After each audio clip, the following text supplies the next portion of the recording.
Welcome to another session of Stop, Look, Listen, and Learn. In today's session, we're going to be talking about value at risk of a credit portfolio.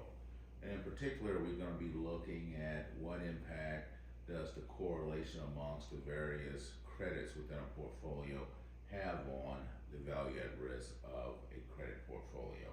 So let's jump right in. Excuse me. So basically, Credit VaR, as it is referred to, is a risk measure that relates to a credit portfolio consisting of a number of loans or credits, as we refer to them. And the credit VaR, or credit value at risk of the credit portfolio, is defined as the quantile loss minus the expected loss of the credit portfolio. And you can see the graph that I put together here. You start off by computing what the expected loss of the portfolio is, and then based on the distribution of the losses of the credit portfolio, we identify what quantile we're interested in, or what confidence level we're interested in. And so here, for example, we're interested in the 95 percentile here, and so we want to figure out what would the loss at the 95% quantile be based on this particular distribution. And then once we compute the loss at the 95th quantile, then we subtract excuse me, from that the expected loss, and the difference between that quantile loss at the 95th percentile and the expected loss of the credit portfolio is what we refer to as the credit VaR, or the credit value at risk. And there are two primary factors that impact the credit VaR, and that is the default correlation and the number of loans in the portfolio. So let's move forward and look at how these factors impact the credit VaR. Excuse me. So let's start off by looking at an example to bring everything to life here. So first, let's start off with some assumptions. Let's assume that we have a portfolio that has a total value of $10 million. We're going to assume that there are N loans in the portfolio, and each loan has a default probability of 2%. And we're also going to assume that the recovery rate in the event of a default is going to be 0%. In other words, if a loan defaults, there's going to be a total loss. We're not going to recover anything.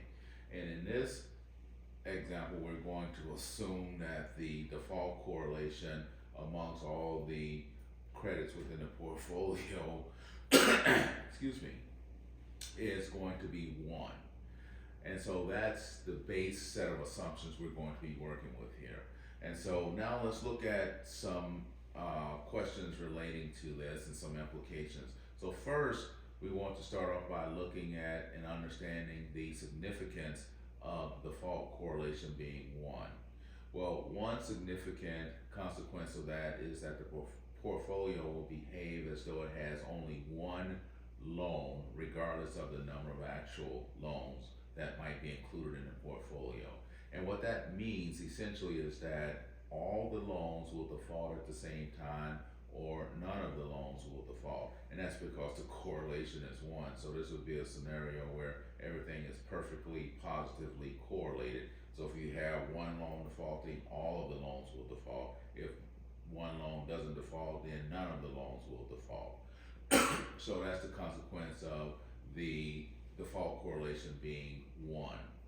And then the next thing is that if the default correlation is 1, then the portfolio can really be viewed as a binomial distributed random variable with only 2 possible outcomes, with the first possible outcome being a total loss, and we'll say that that has a probability of 2% because each loan has a probability of default, or default probability of 2%. And that means that the probability of no loss is going to be 1 minus 2%, or 98%. And so that leads us to ask the question of, okay, what would be the extreme loss given a default? And the answer to that would be $10 million. And the reason it would be $10 million is because, again, if the default correlation is one, and one of the loans defaults, then all of the loans will default because of the perfect positive correlation. And if all the loans default, then we lose everything in the entire portfolio, which would be $10 million. Because again, the recovery rate here is assumed to be zero. So the extreme loss given default would be the entire portfolio, or $10 million at this point. Now, let's look at what the expected loss is. Excuse me, the expected loss is simply going to be the amount of the portfolio times the probability of default, which we have assumed is 2% in this case. So $10 million times 2%, that's going to give us an expected loss of $200,000. And the corollary to that is that there's a 98% probability that we'll have no loss, right? Now, let's now look at what is the 95th percentile loss, or the quantile loss here, and it is zero. And let's take a look at why it is zero. So essentially, the probability of default is 2%. So that basically means that if we look at all the scenarios, only 2% of the scenarios will we have a default, and 98% of the scenarios we will not have a default. So if we look at this graph here and we come all the way over, excuse me, to the 95th percentile, which is here, then because that is below the 98th percentile, then that means that the loss at this level is going to be zero. And we won't have the losses until we get beyond the 98 percentile here, because this area here is going to be 2% of the total, and in this area is where we're going to have losses. Any area to the left of that is the part of the distribution where we don't have any losses, and because the 95th percentile falls to the left of that area, then the percentile loss here would be zero. Now, what that means is that if we're computing the credit VaR for this particular portfolio, given these assumptions, then the credit VaR to 95% confidence level is going to be the quantile loss, which we just determined is zero, minus the expected loss, and that's going to give us a minus 200, or minus 200,000, or in that case, it's going to be a profit and not a loss. And what that basically means is that we're not going to have to hold any capital there, because we're not going to have losses. We're going to have a profit at the 95th percent confidence level, right? Now, one thing I want to note here is that if the probability of default had been greater than if the probability of default is greater than 1 minus the confidence level, then the loss would be 900, or in this case $9.8 million. And that's because we would have a total loss, given that there's the recovery rate is zero, and the total value of the portfolio is 10 million, and that would be the quantile loss minus the $200,000 expected loss, and that would give us the $9.8 million credit VaR, in that case, if the probability of default had been sufficiently high enough. And so that is what the credit VaR would be, assuming a correlation of 1. And so the main takeaway here is that when the default correlation is 1, or there's perfect positive correlation amongst all the credits, then the portfolio can basically be treated as one loan that will either default or not default. And then the probability of the loan defaulting is 2% here, and the probability of it not defaulting is 1 minus 2%, or 98%. And so that's how we would do that. Now, let's take a look at a scenario where the default correlation is zero. Excuse me. So we're going from one extreme to the other. Now let's start first by looking at the assumptions here to make certain that we're grounded. So we're gonna have the same $10 million portfolio, but in this case, we're going to assume that there are 50 loans in the portfolio. And if there are 50 loans in the portfolio, then that means that each loan is going to be $200,000, because we're going to assume that all the loans are equally weighted, right? And so that's another assumption. We're gonna continue with the assumed default probability of 2%, and also we're going to assume here that the recovery rate is 0. So if there's a default, there's gonna be a total loss if a default occurs. And here, unlike before, we're assuming that there's no correlation, no default correlation amongst the various loans in the portfolio. So again, let's look at the significance of having a default correlation of 0. So what that basically means is that the defaults are going to be independent. So if we got 50 loans in there, so what happens with loan 1 is not going to have any impact on what happens with loan 13. There's going to be the defaults are going to be completely independent. And then what that basically means is that the number of defaults in the portfolio will be binomially distributed, with the parameters of n is equal to 50 and the probability of a success or a default, in this case, at 2%. And given those parameters, we have to determine what would be the 95th percentile number of defaults based on those parameters there, right? And so what we determine, if you go through the math here, is that the 95th percentile number of defaults will be equal to 3. Now, how did we get that? So let's take a look at this graph here. So if we start off looking at the bottom here, so these are the number of defaults, 0, 1, 2, 3, 4, 5, so on and so forth. So basically what we're saying here is that with parameters of n equals 50 and a probability of success being 2%, then the probability of getting 0 losses out of 50 loans would be 36.42%. And then we say the probability of getting 1 default out of those 50 loans based on these parameters would be 37.16%. And then if we add the 37.16% to the 36.42%, we get a total of that's not legible, so let's do a different color here. We get 73.58%. And what that basically means is that there's a 73.58% of getting 1 or fewer defaults based on this portfolio of 50 loans. And then we go to 2 defaults and look at what is the probability of getting 2 defaults. And getting 2 defaults here based on these parameters is 18.58%. And then if we add that 18.58% to the 73.58%, we see that there's a 92.16% probability of getting 2 or fewer losses in this portfolio based on these parameters.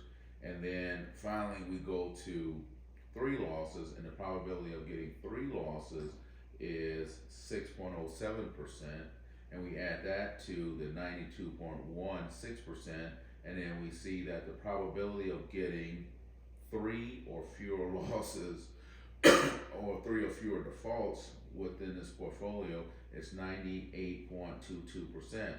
Now, we're interested in the number of defaults at the 95th percentile level, and because this is a discrete probability, you can't have 3.1 losses or 3.8 losses. You're either going to have 2 losses, defaults, or you're going to have 3 defaults. And so at 2 defaults, the probability of getting 2 or fewer defaults is 92.16%, and the probability of getting 3 defaults is 98.22%. So if we're interested in 95%, that's going to fall somewhere right in here, and so it's going to be more than 2 losses, and it's going to be basically 3 full defaults, if you will.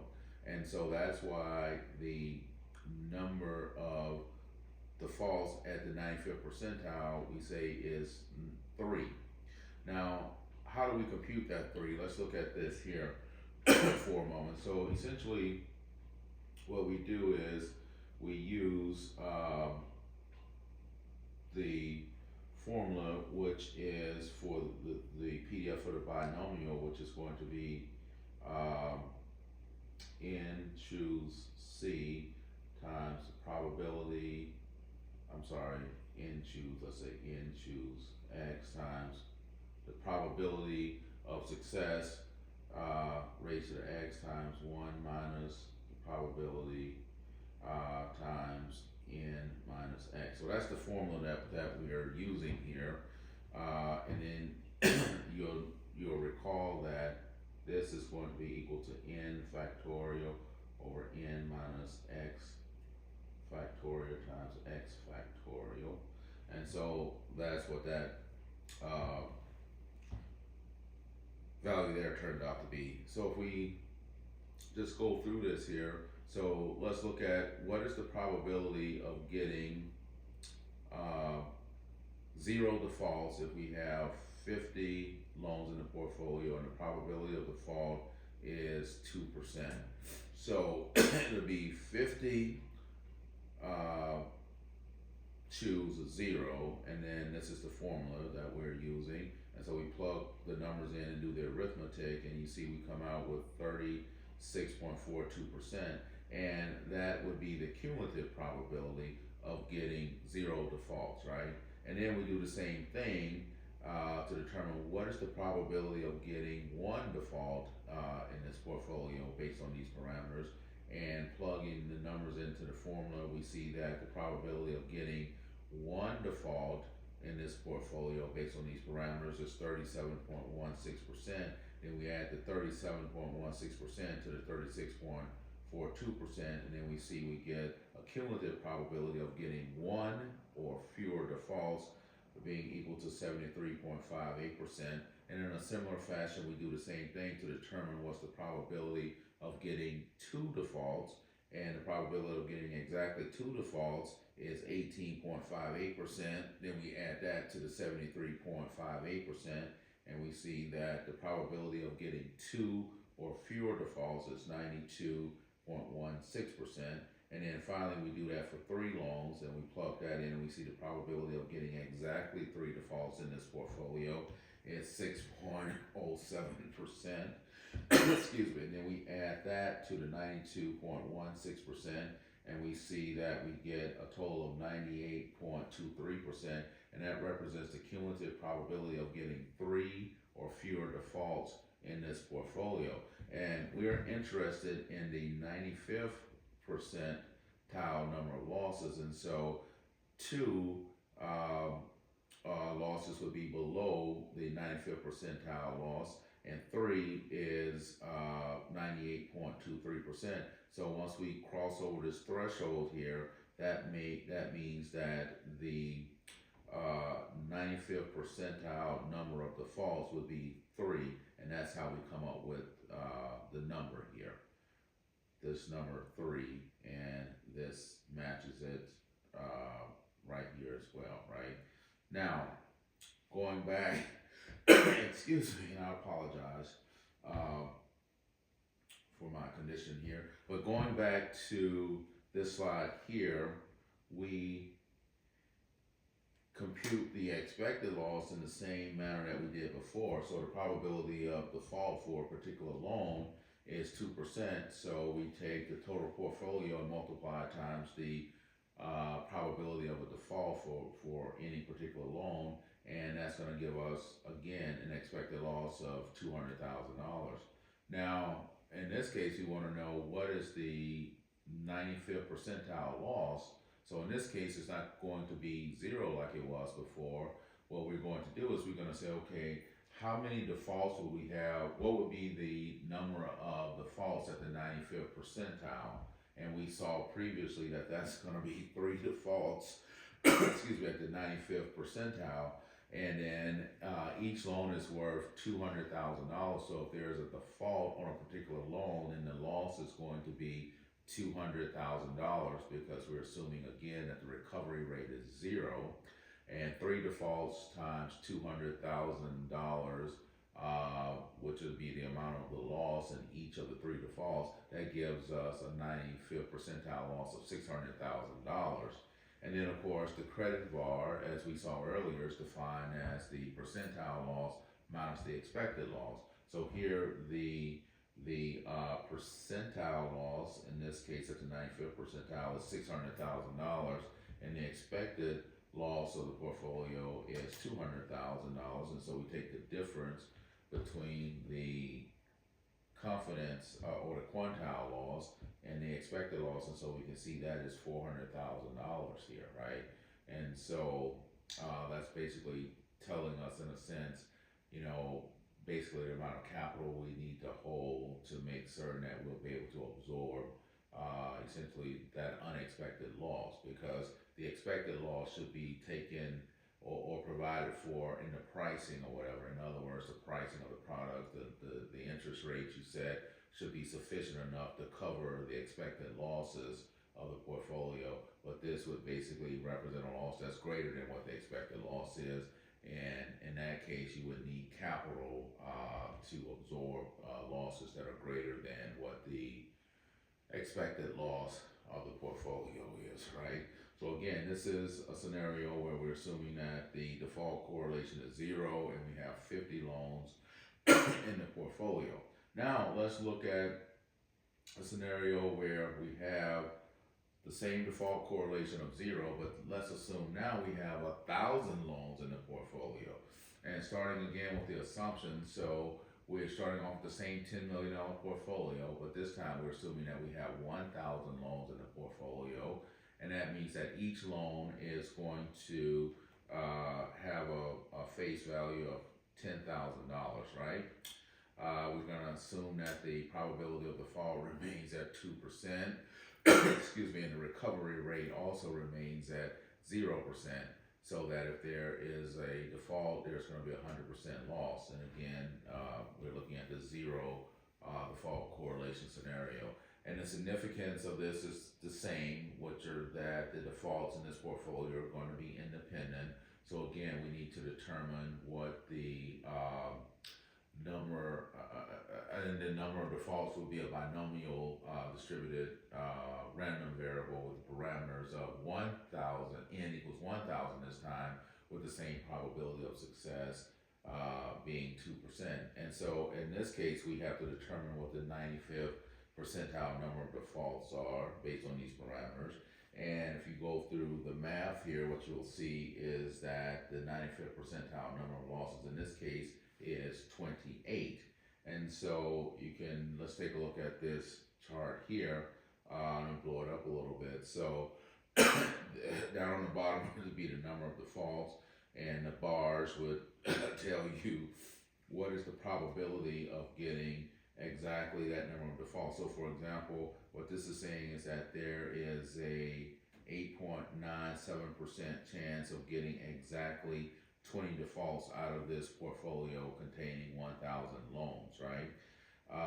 And then so we go here, we look at 28, there is a 1.78% chance of getting exactly 28 defaults out of this loan consisting of 1,000, out of this portfolio consisting of 1,000 loans. And then if we come here, we see that the cumulative probability of getting 27 defaults is 94.93%, and then the probability of getting exactly 28 defaults is 1.78%. We add that 1.78% to the 94.93%, and that gives us a cumulative probability of 96.71% of getting 28 or fewer defaults in this portfolio. And because again, we're interested in the 95th percentile, if we stopped at 27, we would be below the 95th percentile. So we have to go to the next number, which is 28, because again, this is a discrete distribution. So you can't have 27.8 defaults. You're either going to have 27 defaults or you're going to have 28 defaults, right? So in order to get to the 95th percentile, we gotta jump up to the next whole number. So that means that the number of defaults at the 95th percentile is going to be 28, and so that's how we calculated that number. And then we just, for your own edification, we use the same formula here, whereas the 50 would be 1,000, and we would go through those numbers there. And this is what it looks like. So using Excel, just using that the binomial distribution, and then this number here gives you the probability of getting exactly this number of losses. So in this case, you can see probability of getting exactly 28 defaults is 1.781375.4%, and the cumulative probability of getting 28 or fewer defaults is a 96.71%, and that's consistent with what we see on the graph here. So again, now that we know that at the 95th percentile, the number of defaults will be 28, then we can move on and compute what the 95th percentile loss would be. And so that would be 28 defaults times 10,000, because if we have 28 loans default and each loan is has a value or face value of $10,000, and there is a 100% loss, then that means there'll be $280,000 in losses at the 95th percentile level. And then the expected loss of the portfolio stays the same, because there's a 2% probability of default for each loan. So you multiply that times the total value of the portfolio, and you get, again, an expected loss of $200,000. And then finally, using the definition of credit VaR, which is the percentile loss minus the expected loss, we see that the percentile loss in this scenario is $280,000, and the expected loss is $200,000. And you subtract from the percentile loss the expected loss, and you see that the credit VaR in this case is only $80,000, right? And so that's how you would go through that calculation there. Now, there are a couple things that we want to make certain that we take away from this, so that we're able to answer questions, particularly theory questions on the exam. The first thing is that, as we saw earlier, if the default correlation is 1, meaning that it is perfectly positively correlated across all the credits within the portfolio, then the portfolio behaves as if it has only one loan in the portfolio, regardless of the number of loans that it has. And what that means is that all the loans will default at the same time, or none of the loans will default. So it becomes binary or binomial. And then the second thing is, if the default correlation is 0, then the defaults are independent of each other, meaning that what happens with loan number 13 has no bearing on what happens with loan number 56. And then the number of defaults are binomially distributed, with the parameters n, which would be equal to the number of loans in the portfolio, and p would be the probability of default for each of the loans. And we're assuming that the probability of default will be the same for all of the loans. And then, of course, we use the PMF for the binomial distribution, which is depicted there. The n choose x times the probability of default raised to x, which would be the number of defaults, times 1 minus p, which is the probability of no default, raised to the difference of n minus x, right? To determine the percentile number of defaults, and that's what we use to determine the 28 and the 3 in the 2 examples that we looked at. And then the other thing is, as you can see, as the number of loans increases, then the credit VaR decreases, and they refer to that as the granularity of the portfolio. So if you start off with a smaller number of loans, then your credit VaR is going to be greater, and as you start to increase the number of loans, the credit VaR is going to come down. Now, the other thing you'll note here is we looked at basically only 2 scenarios with the variation on those 2 scenarios. And the first scenario is a default correlation of 1, and the second scenario is a default correlation of 0. And that's what you're likely to see on the exam, and you're likely to maybe have to do some calculations or answer some theory questions, you are it's very unlikely that you're going to get anything with a correlation between 1 and 0, and that's just because depending on the number of credits in the portfolio, there would be a lot of computations that you would have to have, because if you had, say, what is it,